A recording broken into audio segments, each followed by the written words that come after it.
my baby, my Valentine, yeah. Boy, now you're making my temperature rise. If you leave me, I go die, I swear. You are like the oxygen I need to survive. I'll be honest, your loving they me. I am so obsessed. I want to chop your kabi ule. Your body they pack me she ule. Oh, but I make I see ule.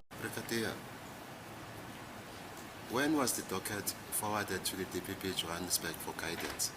Do you know or you don't know? No, my lord, I don't know. But there is a correspondence. I think that is the NPA directive. What I know is that we informed that we now have to go to Pretoria DPP, and that is when I indicated the date of January when we met the advocate for the first time with Brigadier Perumal, my lord, that testified about that date. But the correspondence between the NDPP with these two DPPs, my lord, I'm not privy to that, except that we got a directive that now we must go to Pretoria, and that is when now the three advocates were introduced.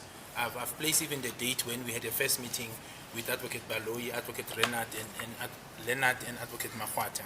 Ukuthi ke kwakunini ke uma ke idokotela leli liseJohannesburg ke anginako ke lokho kodwa ke kukhona ke okubhaliwe ke okubhalwe phansi ukushoyo lokho kodwa ngishilo ukuthi uma ke siza ePretoria ngayisho ke nedate la khona sesiqala khona ke ukuthi sikhulume nabashushisi ke uadvocate uLeonard kanye futhi naye ke uMahwata ngishilo le date leyo. Was there a decision that was taken by the DPP Johannesburg? Was there a decision, or did you receive any guidance from the DPP Johannesburg?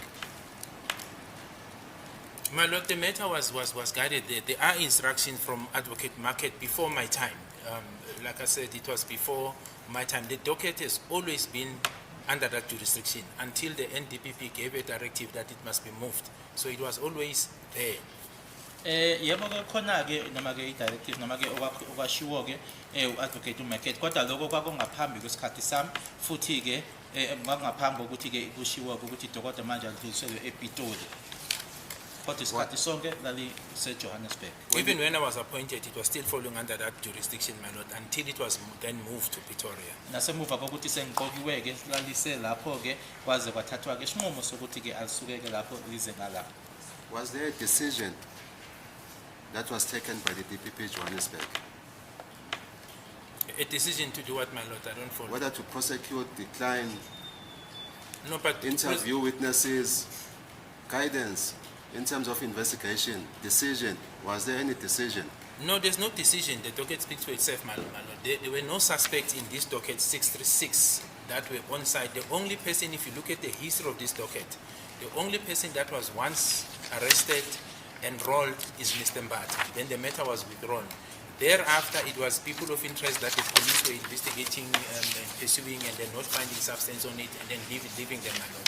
The only time in this docket where you find suspect being cited and then enrolled with evidence is the accused before court, my lord. Asikho ke isinqumo sasithathiwe ke ngaleso sikhathi noma ke sathathwa ke khona lapho kunesikhathi ke la khona ke kwakuwumbatha ke umuntu ngoba ke babe ngekho abasolo kwakuwumbatha ke kodwa la icala liyahoxiswa ke kuyena isikhathi ke la khona ke kwakungabasolwa futhi ke abasolo labo ke balethwa ke phambi kwenkantolo yilabo abasolwa.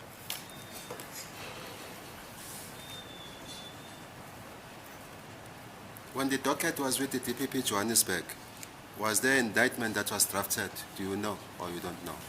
My lord, my understanding of the drafting of indictment, you draft it after you have identified suspects and then with corroborating evidence that will convince the NPA that there are prospects of successful conviction.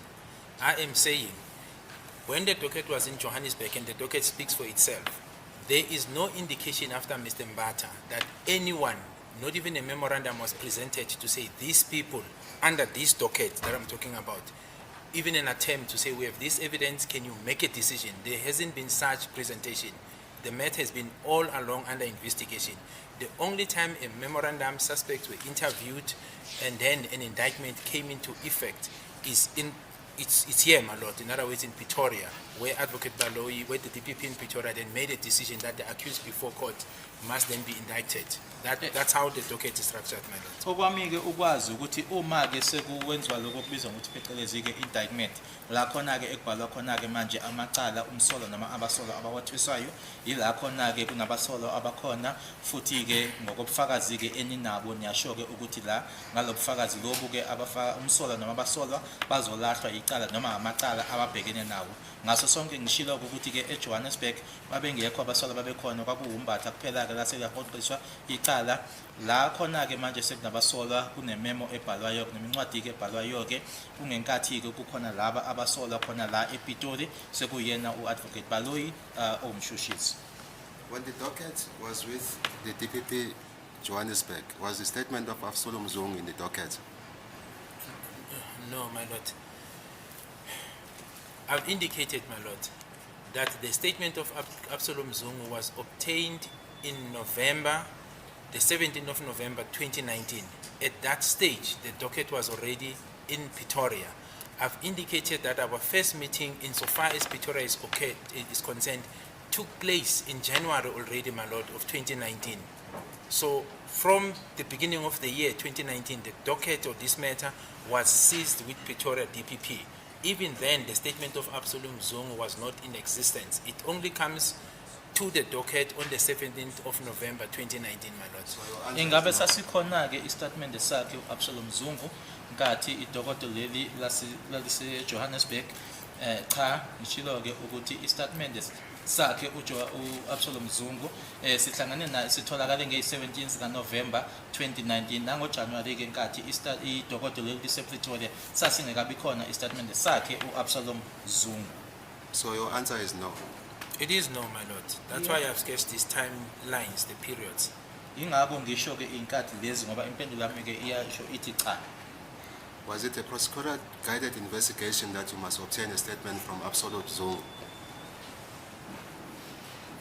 My lord, I don't I'm understand. just asking the question, yes or no.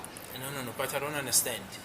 Well, How do you guide it when an information is given to you? It's a simple thing. There's a source of information who says, I have information. You don't need to be guided by the prosecutor to follow that thing. It's part of my mandate. Any information is given to me as an investigating officer, we must follow it. Then obviously when you have the information, then you share with the NPA. That's when then you'll be getting the guidance. But following information, NPA cannot, because then the investigators, they can't guide you what you must follow. You go and follow, you collect whatever that you collect, you share with them, then they will guide you or tell you is it worth pursuing and what you must pursue. That is how it is done, my lord. Uphenyo lwenzeka ngale ndlela-ke lana-ke nganginomuntu nolwazi noma-ke information. So I'm ready. Hi guys, my name is Nani Mantigela. Welcome to the Nani M podcast. Look at me, I am with the YouTube Black event. Me, a homie, and today it's my birthday. This is how I'm spending my birthday. Imagine that. Thank you so very much to YouTube for this opportunity.